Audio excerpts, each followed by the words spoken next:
উনি কোন নিয়ে কি বৃত্তান্ত আমি অত না বুঝলেও বলেছে যে আমি 1 নম্বর পজিশনে আছে।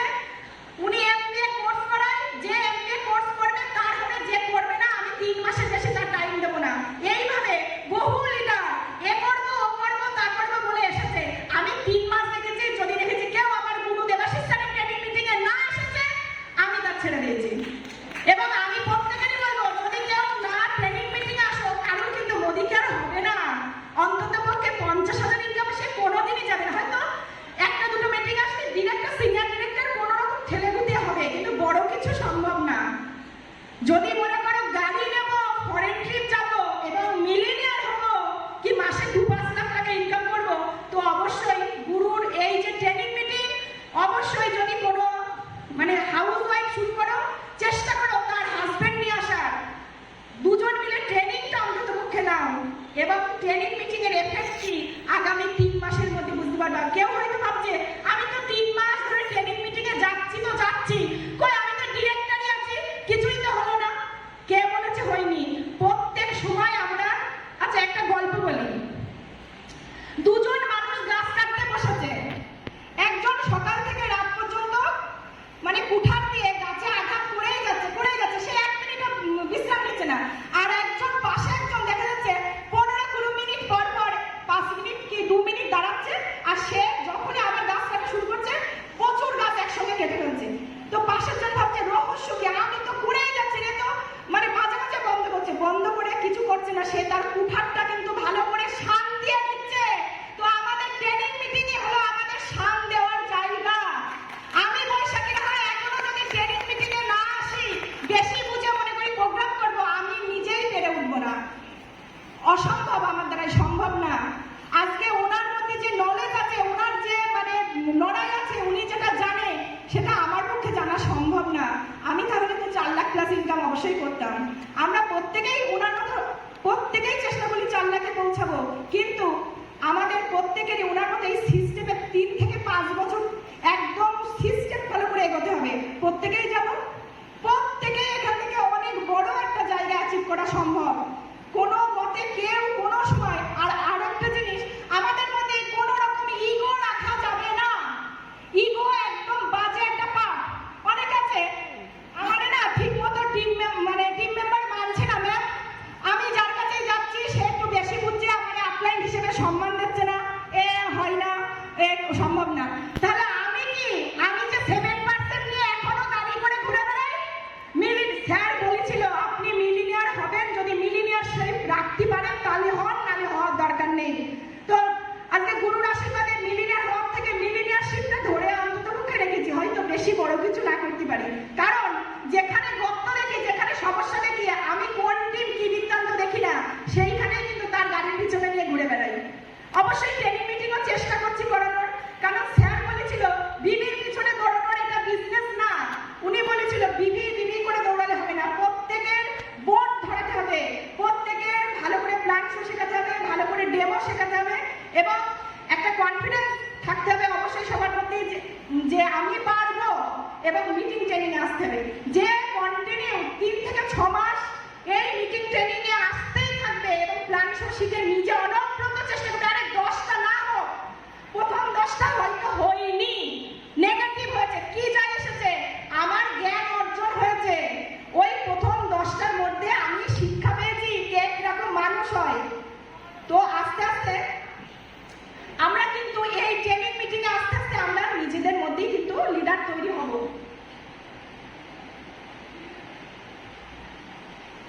তো এরপর 2-1টা ভিডিওর মাধ্যমে আমি কিছু একটু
প্রত্যেকেই সিস্টেমের মধ্যে থাকুন।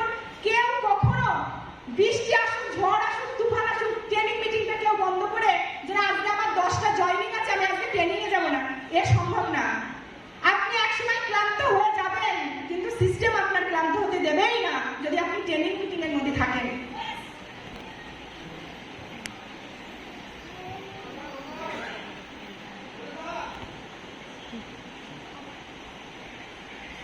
আমরা প্রত্যেকে পর্দায় একটা ছবি দেখছি।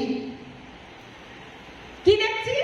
যে লিডার হয় এপাশে মনে করুন আনসাকসেস আর এপাশে সাকসেস, তার মাঝখানে একটা ব্রিজ তৈরি করে দেয়। যে লিডার হয় সে এত সুন্দর একটা ব্রিজ লিডার তৈরি করে দেবে এবং প্রত্যেকেই আনসাকসেসফুল জায়গা থেকে সাকসেসফুল জায়গা থেকে কিন্তু দৌড়েই চলে যাবে। প্রত্যেকে কিন্তু সাকসেস পাবে। লিডারের এটাই কাজ, সব সময় আমাদের একটা সেতু তৈরি করে দেওয়া, ব্রিজ তৈরি করে দেওয়া।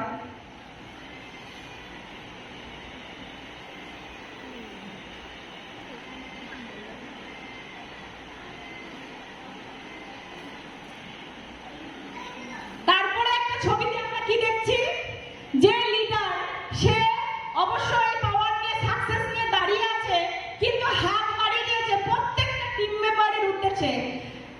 দেখুন নিচে, তার নিচে সে হাত ধরেছে এবং সিস্টেম খারাপ করে দিয়েছে। যে উদাহরণ দেখিয়ে দিয়েছে যে প্রত্যেকের হাত ধরো এবং আস্তে আস্তে সবাই সাকসেসের দিকে উঠে আসো। তো এক এক করে প্রত্যেকে হাত বাড়িয়ে দিয়েছে, একটা সিস্টেম। আস্তে আস্তে দেখুন প্রত্যেকে সাকসেসের দিকে উঠে আসছে। বাহ, দারুণ দারুণ। যেতে চাই, সাকসেস পেতে চাই, তো সবার আগে বিনয়ী হতে হবে, ঝুঁকে পড়তে হবে এবং পথ প্রশস্ত করে দিতে হবে টিম মেম্বারের জন্য। কোনো সময় যদি আমরা একেবারে নিজে ম্যাডাম নিজে স্যার ভেবে বসে থাকলে হবে না। আমরা সাকসেস পাওয়াও হাতে করে পাইয়ে দিতে হয়। নিজেকে আগে পিঠ পেতে দিল লিডার এবং তার হাত ধরে প্রত্যেকে উঠে গিয়ে সাকসেস পেল। আস্তে আস্তে লিডার একটা দড়ি ফেলে দিল, লিডার উঠে আসলো, তাই তো? তো আমরা এটা দেখে কি শিক্ষা নিলাম? লিডারেরই সবসময় দারুণ একটা ভূমিকা নিতে হবে, লিডাররাই সবসময় এগিয়ে আসে। তো এই যে আমাদের লিডারশিপের পরেই কিন্তু প্রত্যেকটা ট্রেনিং স্যার করাচ্ছে। লিডারদের কি কাজ, তার জন্য বিভিন্ন কবিতায়ও কিন্তু আমরা বিভিন্ন কবিদের মুখ থেকে অনেক কিছু শুনেছি, তাই না? যেমন বিদ্রোহী কবি কাজী নজরুল ইসলামের কথাই যদি বলি, উনিও তো তাই বলেছে,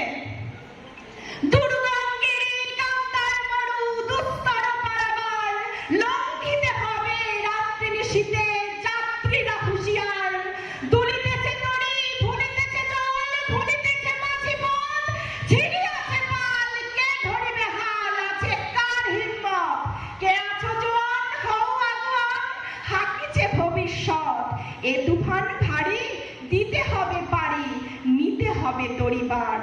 তাই তো আমরা কি শিখলাম? যদি তার দম থাকে সে এগিয়ে এসো এবং হাল ধরো। হাল ধরাই হলো লিডারের কাজ। হাল টেনে ধরতে হবে, কোনো সময় নেগেটিভ, কোনো সময় ইগো এসব না, হাল টেনে ধরাটাই হলো লিডারশিপের মেন বৈশিষ্ট্য। প্রত্যেকের মধ্যে এইটা রাখতে হবে। এবং যখন আমরা কোনো জায়গায় নতুন প্ল্যাটফর্ম করতে যাচ্ছি, নতুন প্ল্যাটফর্ম, অনেক জায়গা আছে মোদিকেয়ারের নামই শুনিনি কিংবা নতুন মানুষ বিশ্বাসই করে না। অনেকে বলে হয় নাকি, তেল সাবান শ্যাম্পু বেচে আবার লাখ টাকা ইনকাম হয় নাকি? ও উনার গাড়ি পেয়েছে, কি পেয়েছে না পেয়েছে, কিংবা উনি মাস্টারের বা উনার হবে, আমাদের হবে না। এরকম অনেকেই নতুন মানুষ অ্যাকসেপ্ট করতেই চায় না। তার জন্যও কিন্তু কবির ভাষায়ও কিন্তু আমাদের কথা আছে না? বিশ্বকবি রবীন্দ্রনাথ ঠাকুরও তো তার ভাষায় বলেছে যে উদ্ভ্রান্ত সেই আদিম যুগে স্রষ্টা যখন নিজের প্রতি অসন্তোষে নতুন সৃষ্টিকে বারবার করছিলেন বিধ্বস্ত, তার সেই অধৈর্যে ঘন ঘন মাথা নাড়ার দিনে রুদ্র সমুদ্রের বাহু প্রাচী ধরিত্রীর বুকের থেকে ছিনিয়ে নিয়ে গেল তোমাকে। মানে নতুন কিছু কেউই মানতে চায় না, আমাদের ছিনিয়ে আনতে হবে, আমাদের সমস্ত কিছু সাকসেস, সমস্ত কিছু অর্জন করে দিতে হবে। নতুন কিছু কেউই কিন্তু আমাদের সঠিক করে প্ল্যাটফর্ম তৈরি করে দেয় না।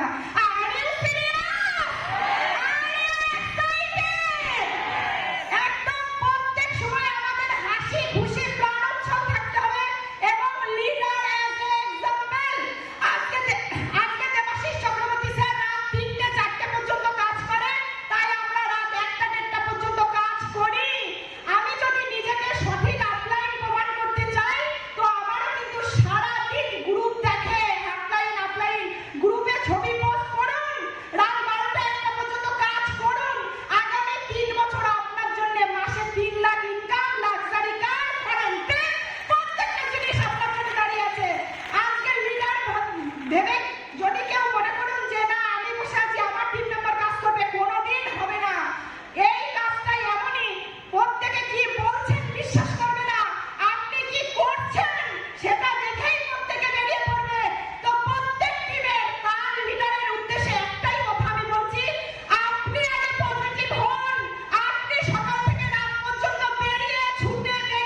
ব্যাংকের কাজ না, নিজে অ্যাবজর্ব করুন।